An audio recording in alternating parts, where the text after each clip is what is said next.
So I only got to see the game Friday night. That was the only one they live broadcast over the air. But Gorman had a pretty solid, little bit of a rough start, but then settled down into a groove. 8 strikeouts. So what did you see from him in the opener there? Yeah, Johnny was good, not great. I mean, he's very consistent for us. He's always going to give us a chance to win every baseball game, and he can be anywhere from dominant to giving us a chance to win. Is kind of what he does. So for him, our standards for him are so high, and this team feeds off of him so much that for what might be for a lot of people a very good outing, for him, like I said, it was good, not great. I think there was a little bit of kind of amped up for opening night and kind of overthrown a little bit early on, and once he settled in, he was very good. So Poor also pretty strong outing on Sunday until things kind of unraveled a bit in the 6th inning. What did you see from him? Yeah, he was great. For 5 innings, he was just kind of going about his work and executing his pitches. And Coach Foster goes in with such a great game plan for our boys and how they're going to attack the other hitters. And Nick was just executing. It was very workmanlike. It was fun to watch. And then he tired a touch there in the 6th. Made a mistake with a fastball. Left a couple pitches up in the 6th. But it was a very good outing. So that was his first start, I believe, right? Is he a guy who's going to be seeing the rotations more? Yeah, we're gonna announce the rotation for the weekend this afternoon. We're gonna meet one more time on it. We're gonna announce that rotation this afternoon. Awesome. In terms of the bullpen, pretty big days for Dunn and King, both on Saturday. So what did you see from those guys? Mike King was dominant. We got to see it last year, and we're going to see it again here going forward. Mike King's got a chance to be special. He's a chance to be really, really good. And he was moving his fastball around, fastball at the knees, attacking hitters. He was 0-1 on every hitter, and gave us a chance to win that baseball game. Stopped that rally. I believe it was in the 7th, and then went on to kind of close it out. Did a great job for us. Justin was really good when he overthrew a couple in the first inning, kind of trying to do a little bit too much.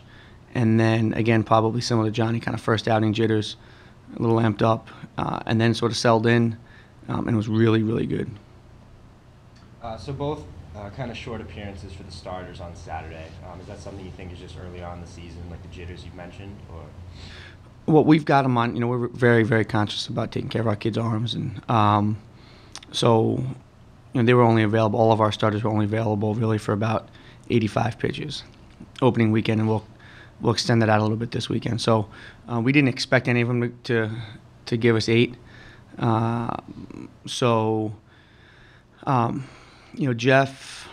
Jeff's really good.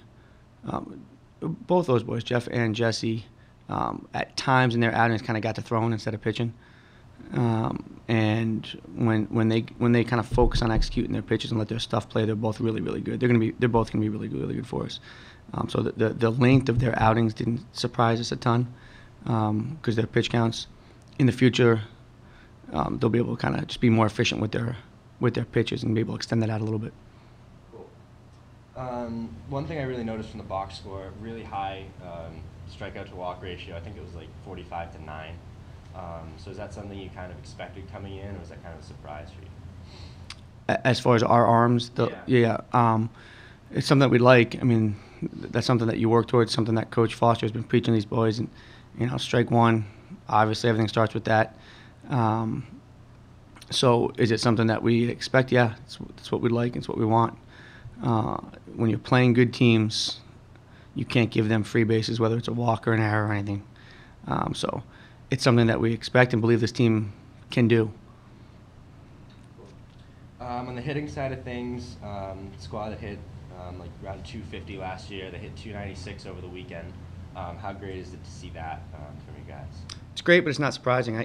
I honestly would probably give our team about a B- on the weekend offensively. We did a good job. I think we punched out a little bit too much. I think we did a pretty good job with our pitch selection.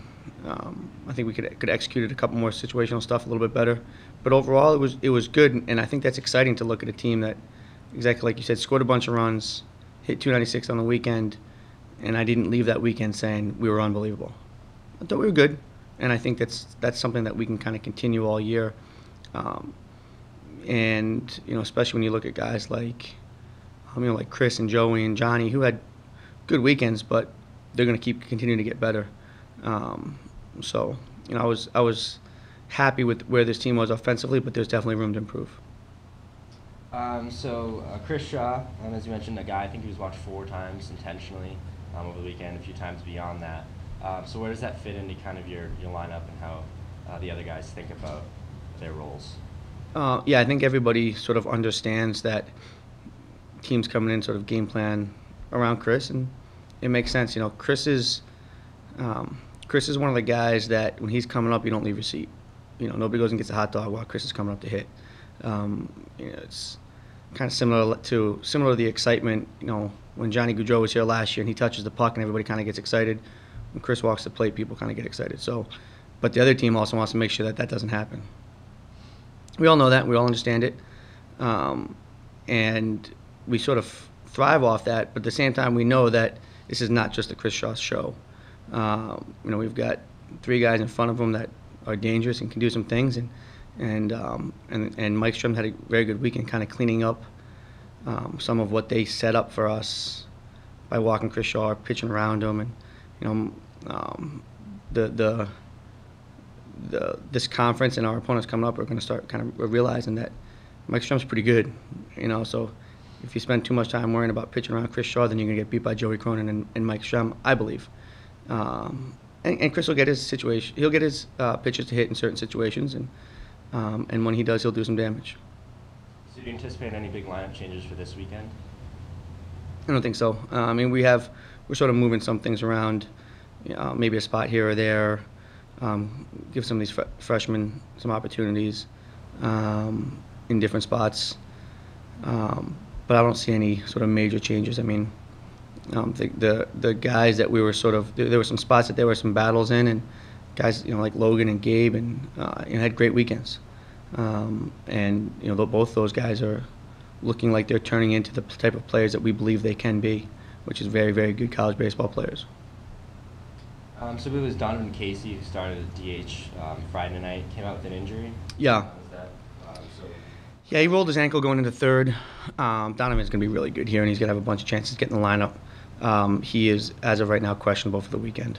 We're going to see more today and see how treatment goes. And there's a chance he could be available on the mound. There's a chance he could be available both, and there's a chance he's not available at all. I don't know that we'll know that really until sort of Wednesday, Thursday night. Any other injuries or anything over the weekend? No, other than that, we had a clean weekend in terms of health-wise. Just last thing, LSU this weekend, pretty high in the rankings. I think they're number 4 on NCBWA, coming out to Super Kansas. So kind of what's the mindset, game plan heading into this weekend? Yeah, one of the awesome things about playing in this conference that we're in, being able to play in the ACC is, we're going into LSU. We're playing a top 5 team in a gorgeous ballpark in an awesome college baseball atmosphere. But our boys are used to that. We do that all the time. Playing at LSU especially, Coach McNair is a Hall of Famer, and he's a better person than he is a coach. And so being able to be down there and play in, what's one of the top 5 sort of rabid college baseball towns is awesome, and it's fun. But it's not something that our boys are going to be overwhelmed by. It's not something that they're not entirely used to. But we're excited to have a chance to play against a top 5 team and hopefully come out of there, with a win or a series win. And they've got some very, very good arms. We're going to see some premium arms and some special freshmen. And their lineup, Alex Bregman's, is in the conversation for one of the top players in the country. But they've got guys all around him too. So we're going to see some really good arms.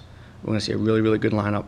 It's a great ballpark. It's a great atmosphere. It's a fun weekend. It's what you hope to do every weekend, and where you hope to be when you're a kid playing college baseball. To go down there and have a chance to play a team like this in an atmosphere like this. Thank you. Thank you.